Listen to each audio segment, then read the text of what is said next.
మెడ్ plus లో అదే medicine అదే క్వాలిటీ, మార్కెటింగ్ డిస్ట్రిబ్యూషన్ ఇంకోటి అంటూ వీళ్ళకి అదనపు ఛార్జీలు ఉండవు. అందువల్లే 50 to 80% డిస్కౌంట్ లో మనకు అందిస్తున్నారు.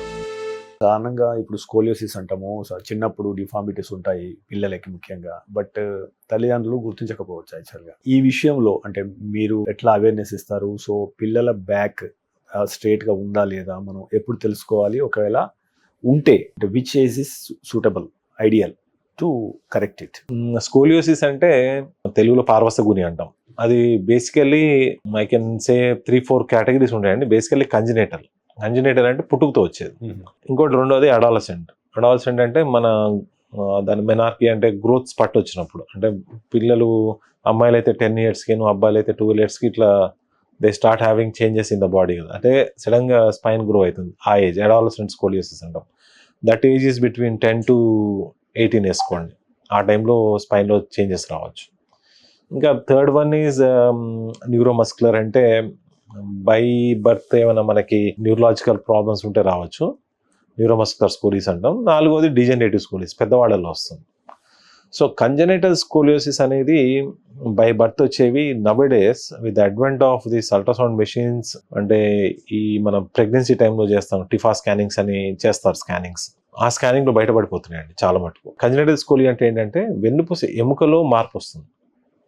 అంటే నార్మల్గా ఇప్పుడు ఒక డబ్బాలా ఉండాల్సిన వెన్నుపూస ఎముక, అది గ్రోత్ ఫార్మేషన్ తేడా వచ్చి వి షేప్ అయిపోవడం, దాన్ని హెమివర్టిబ్రా అంటాం. అట్లా అయింది అనుకోండి, ఇట్లా ఉండాల్సిన వెన్నుపూస ఇట్లా వంగిపోతుంది. But these things are found in the pregnancy time itself. Okay, ఆ టైంలో డిసిషన్ తీసుకోవాల్సి వస్తుంది కొంతమంది. If it is a precious pregnancy అయితే తప్పదు. కొంతమంది ఐ హ్యావ్ అట్లీస్ట్ 3 నెలలకు 6 నెలలకు ఎవరో ఒకళ్ళు కన్సల్ట్ చేస్తారు. ఒకళ్ళు వచ్చి ఇట్లా ఉంది సార్ స్కానింగ్లో ఏం చేయమంటారని, వీల్ గివ్ దెమ్ అడ్వైస్. అది కంజనైటల్ స్కోలియో ఉందంటే డెఫినెట్లీ ఇట్ విల్ గ్రో 90%. ఒక 10% గ్రో కాకుండా ఆగిపోతాయి, కొన్ని తప్పకుండా గ్రో అవుతాయి. వాళ్ళకి ఈ ఆప్షన్స్ ఇవ్వాలి. మీకు గ్రో అయింది అనుకుంటే baby will require surgical interventions at one point of time. Are you ready for it? If you are ready, దానికి ఫైనాన్షియల్ ఖర్చు అనే కాదు, సోషల్, అంటే 1 person ఇంకా దానికి అంకితం అయిపోవాలి. ఇంకా మనం ఇంట్లో ఒక ఫ్యామిలీ పర్సన్, అంటే వాడికి కేర్ గురించి.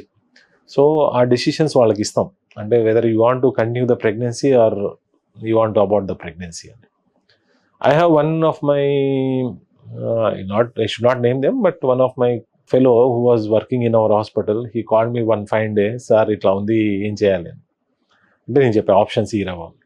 అండ్ ప్రాబ్లీ ఇయర్ లేటర్ మళ్ళీ ఎందుకో దేని గురించో కాల్ చేశాడు. ఏమైందిరా అంటే, no, we drop the pregnancy again we had a other baby sir. And that decision should be very judicious from both the doctor and the family. అంటే it should be a what you call shared decision. If they want to go for the pregnancy, continue the pregnancy, what precautions they should take, and kuda your surgeon should be ready to explain.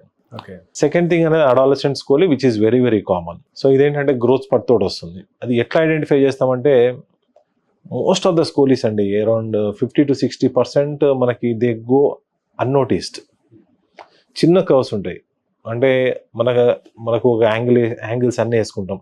ఒక angle వస్తేనే surgery చేయాలి అని, less than that we can wait అని చెప్తాం.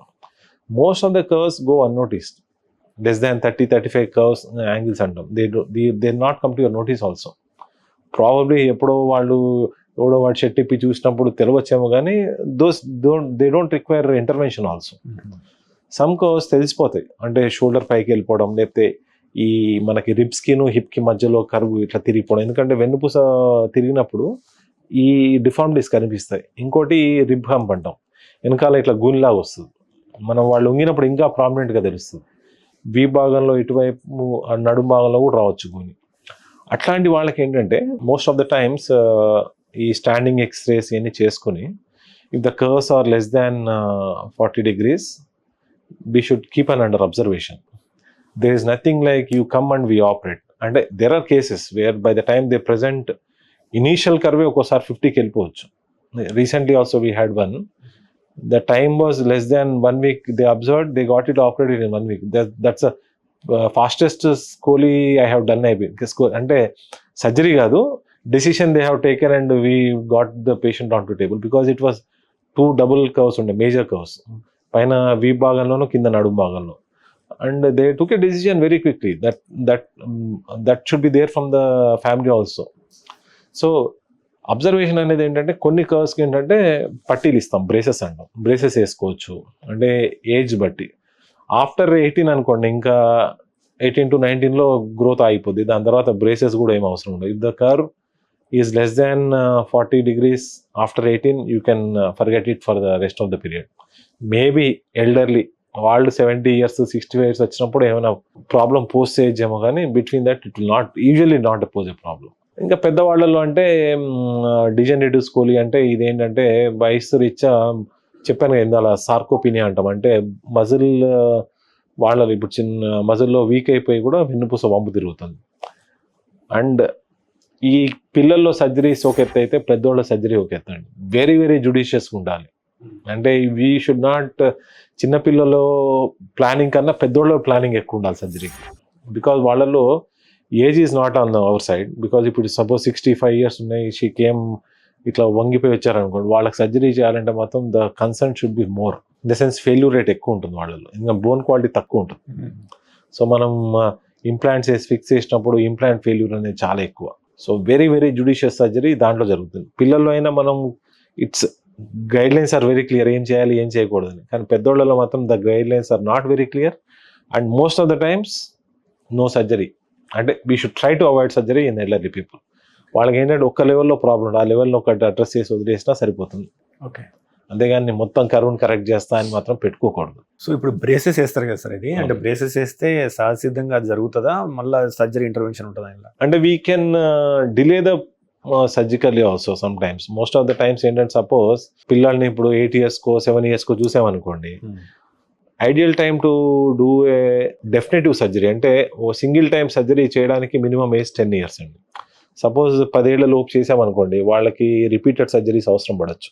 So delay this, braces వేస్తాం. కొంతమందికి suppose మనం చూసిందే 12 ఏళ్ళు, వాళ్ళు కరువు చిన్నగా ఉందనుకోండి, దాన్ని కంప్లీట్గా ఆపడానికి కూడా చేయొచ్చు. సపోజ్ ఇదే కరువు అట్లా మెయింటైన్ అయిపోయింది 18 ఏళ్ళ దాకా, ఇంకా అవసరం ఉండదు వాళ్ళకి సర్జరీ. So two things. ఒకటి ఏంటంటే this bracing is to stop the progression or delay the progression, అంతే, డిలే ద సర్జరీ టైం. అంటే మీరు పేరెంట్స్కి ఏమైనా సూచనలు ఇస్తారా, బ్యాక్ ఎట్లా చూడాలి, ఉంది లేదు అని తెలుసుకోవాలి అనే దానికి? సో అంటే how crucial it is? Actually earlier there was school training programmes ఉండేయండి. WHO has not very keen into it now. ఇలా స్కోలియోసిస్ స్క్రీనింగ్ ప్రోగ్రామ్స్ అని ఉండేవి. మేము చేరిన కొత్తలో ఉండేవి, but we wanted to push that, but somehow it has not gone into big thing.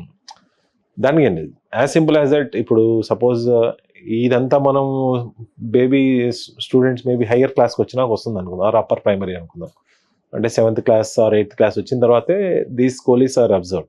As simple as that. Mothers can see from the back spine straight ఉందా, లేకపోతే shoulders ఏమైనా ఎత్తుకున్నాయా, ఈ ఇందాక చెప్పినట్టు ఈ మన రిబ్ కిను హిప్ కి మధ్యలో స్పేస్ తగ్గుతుందా.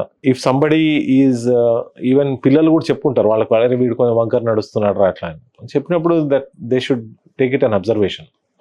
జస్ట్ ఇగ్నోర్ చేయడం కాకుండా ఒక్కసారి మన ఒపీనియన్ తీసుకుంటే that's always better. School screening programs చాలా సింపుల్గా ఉండేయండి యాక్చువల్గా. ఏం లేదు, స్టూడెంట్ని నుంచోబెట్టి ఒకసారి ముందుకు బెండ్ చేస్తా, అంటే వితౌట్ ద షర్ట్ బెండ్ చేసినప్పుడు వెన్నుపూస స్ట్రైట్గా ఉందా లేకపోతే వంకర్ ఉందా తెలిసిపోతుంది. అది చాలా సింపుల్గా. Though screening programmes are very simple actually. దానికి పెద్ద గ్యాడ్జెట్స్ అవసరం లేదు, ఏం లేదు. It's a simple thing, but now it is not followed somehow. But nothing wrong in following. ఎందుకంటే if you identify early, this a good chance that we can avoid a bigger surgery. Suppose neglect అయిపోయింది అనుకోండి, ఈ what you see now 20 degrees కాస్త it can go to 120 degrees also. 120 degrees coli అంటే మీరు ఎంత correct చేసినా దాన్ని 60 to 70 degreesకి తీసుకురాగలుగుతారు, కానీ స్ట్రైట్ చేయలేరు.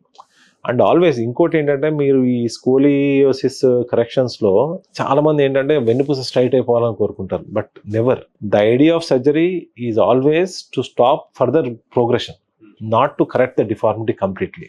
మన ఈ ప్రక్రియలో ఇప్పుడు 70 degrees కరువు 10 degreesకి వచ్చేస్తుందేమో కానీ, but the back of the mind idea అది కాదు, బ్యాలెన్స్లో తీసుకురావాలంతే.